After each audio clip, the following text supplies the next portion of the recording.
जम्मू कश्मीर में चुनाव भले ही लोकसभा का हो रहा है, पर सभी राजनीतिक दलों के एजेंडे में विधानसभा चुनाव और प्रदेश के लिए पूर्ण राज्य का दर्जा बहाल करना प्रमुख मुद्दा है। प्रत्येक राजनीतिक दल के नेता और कार्यकर्ता अपनी बैठकों व रैलियों में इस मुद्दे को उठा रहे हैं।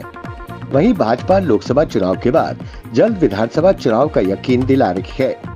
इस दौरान नेशनल कॉन्फ्रेंस, पीडीपी, कांग्रेस व अन्य दल केंद्र सरकार और भाजपा पर विधानसभा चुनाव टालने का आरोप मढ़ रहे हैं। कश्मीर के शोपियां में रेलवे नेटवर्क के विस्तार के लिए भूमि अधिग्रहण से किसानों को होने वाली दिक्कतों के समाधान के लिए पीडीपी अध्यक्ष व पूर्व मुख्यमंत्री महबूबा मुफ्ती ने केंद्रीय रेल मंत्री अश्विनी वैष्णव को पत्र लिखा है। पीडीपी प्रवक्ता ने बताया कि पत्र में सूचित किया गया है कि शोपियां, रेशीपुरा और जैनपुरा इलाके में रेल नेटवर्क के प्रस्तावित विस्तार के लिए भूमि अधिग्रहण से लोगों की आजीविका पूरी तरह प्रभावित होगी। जिस जमीन को अधिकृत किया जाना है वो कृषि और बागवानी के लिए इस्तेमाल होती है। पहली बार चुनावी दंगल में उतर रही गुलाम नबी आजाद की डेमोक्रेटिक प्रोग्रेसिव आजाद पार्टी को इलेक्शन सिंबल बाल्टी मिला है। इसकी पुष्टि डीपीएपी के प्रवक्ता सलमान निजामी ने की है। उन्होंने कहा कि हमने चुनाव चिन्ह के लिए चुनाव आयोग में आवेदन किया था। हम पहली बार चुनाव लड़ने जा रहे हैं और हमें हमारी पार्टी का सिंबल बाल्टी मिला है। दिल्ली के मुख्यमंत्री अरविंद केजरीवाल की पत्नी सुनीता केजरीवाल ने प्रेस कॉन्फ्रेंस की। उन्होंने अरविंद केजरीवाल का जेल से भेजा संदेश पढ़ा। उन्होंने कहा कि केजरीवाल लोहे की तरह मजबूत है।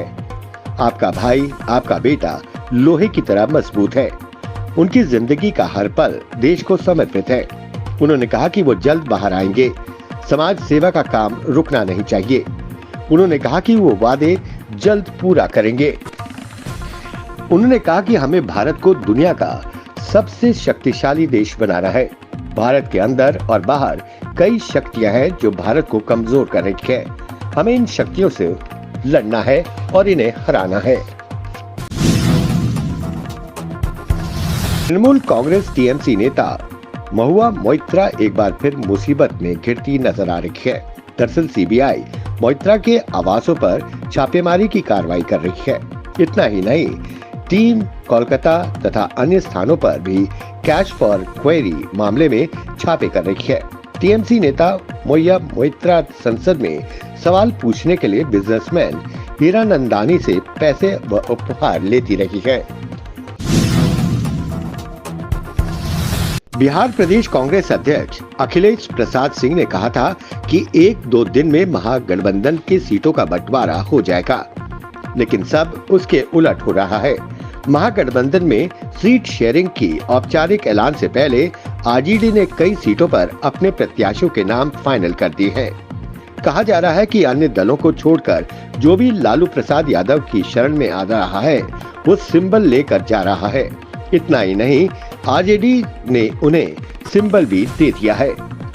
बताया जा रहा है कि आरजेडी सुप्रीमो लालू प्रसाद यादव की बेटी रोहिणी आचार्य और मीसा भारती भी इस बार लोकसभा चुनाव लड़ेंगी।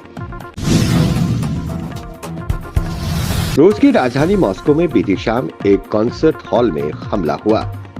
यहां हमले में कुछ धमाके के बाद जबरदस्त गोलाबारी हुई। इस घटना में अब तक 60 से अधिक लोगों की जान जाने की बात सामने आ रही है। वहीं करीब 145 लोग घायल हुए हैं। अमेरिका के व्हाइट हाउस के प्रवक्ता ने कहा कि इस बम धमाकों के पीछे आतंकी संगठन आईएस इस्लामिक स्टेट खुरासान का हाथ होने की बात है। अमेरिका खुफिया एजेंसियों ने चेतावनी जारी की थी कि आईएस आतंकवादी रूस पर हमले की साजिश रच रहे हैं। उन्होंने रूस के अधिकारियों को भी चेताया था। वहीं आतंकी संगठन इस्लामिक स्टेट खुरासान ने हमले की जिम्मेदारी ले ली है।